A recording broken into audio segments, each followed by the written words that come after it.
dumako ho tayo dito kay Basti ulit mga boss, oh. Pandagdag lang natin do'n, oh.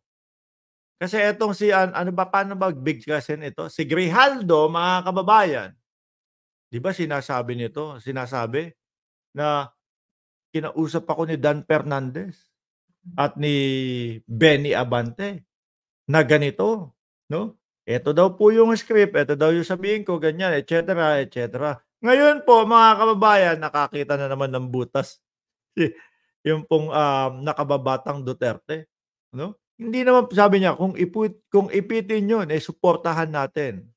Sabi, Mayor Sebastian Baste Duterte says he is willing to help Police Colonel Hector Grijaldo. Kasi po mga kababayan, si Congressman Dan Fernandez ay nagbitiw po na kumbaga parang, tipong hahabulin ka namin, kailangan patunayan mo yung ibinibintang mo sa'min, et cetera, et cetera. Yung mga ganyan ho ba, mga bossing. Kung a-attend 'to, sabi, eh, eto naman po mga bossing, 'no? Eto po mga bossing, ano, wala naman daw pong bearing ito, eh. Ibig sabihin, hindi gano'n importante sa hearing itong si Grijaldo. Kumbaga mga kababayan, si Kernel Garma po may sinabi 'no, about doon sa siguro doon sa pinaka-reward system. Sabi ni Garma, gusto niyo po na may pangalawang tao na magsabi na alam din nila 'to, tanungin niyo po si Grijaldo. So kumpirmasyon lang po yung kanya mga bossing. After nun wala na, 'no? Eh, ngayon nagpasikat.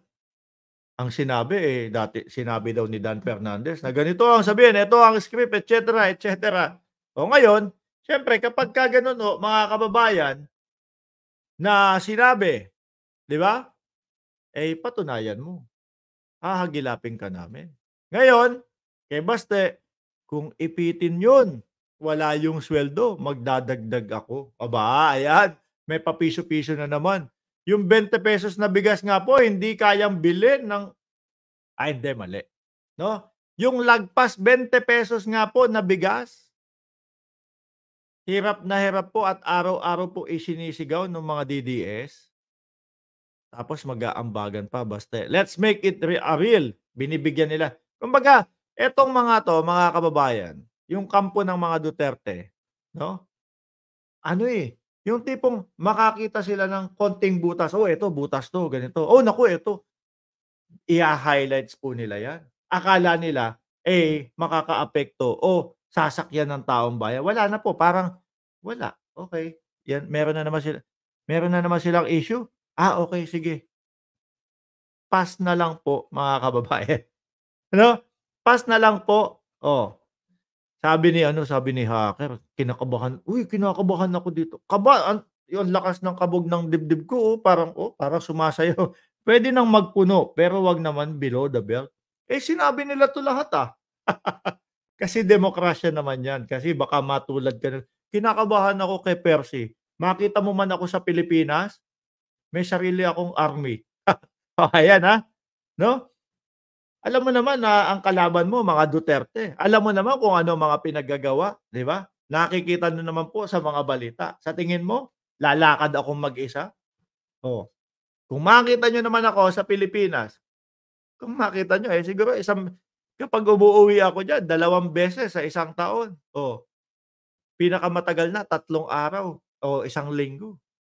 Pero 'pag nakita niyo ako diyan sa Pilipinas, siguro 6 ang kasama ko. Papasigurado ka ba, 'di ba? Eh, kung merong riding in tandem na babanat sa akin, eh, malamang sa alamang din yung riding in tandem na yun ubos din yun. Hindi ka magpapasigurado siyempre, 'di ho ba? Kaya lang, eh, kailan pa kaya yun? Kailan niyo pa ako yayariin? Eh, dito ako dito ako nakatira.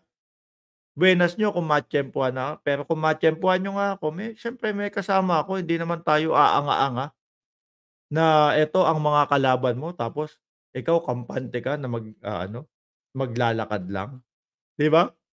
Tuloy na natin ito. Ano sabi, paawa, general ano 'to, colonel? Malaki sweldo nito. Hina-highlights lang ni Baste Duterte, kumbaga kunyari paawang-paawa, ayun. Kung ipitin yun, walang sweldo yun. At as if namang hindi nakapag-ano yan, nakapag-ipon yan. Kernel ang kanyang ano, ranggo. Sabihan ninyo ako, mag-aambag ako, let's make it a real thing. Hindi ipitin yan. Gus gusto lang alamin kung saan galing yung pinaghuhugot niya na walang katotohanan, na hindi naman siya talaga big deal doon sa hearing na yun, 'di ba?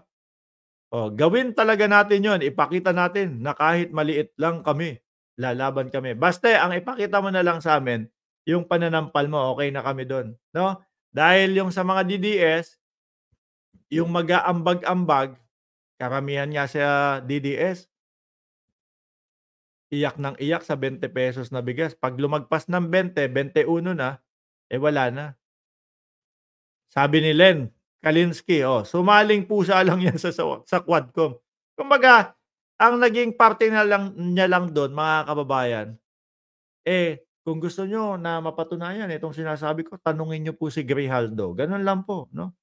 Eh, puwede namang hindi napatulan yung sinabi ni ano, yung sinabi ni Garma nun.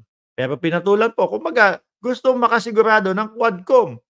O tinanong siya, eh, umepal naman. Umepal, 'no, nakisali na. Nagsabi pa ng hindi katotohanan. Kaya sabi ni Dan Fernandez, eh, patunayan mo yang sinasabi mong ibinibintang sa'min, umattend ka sa Quadcom.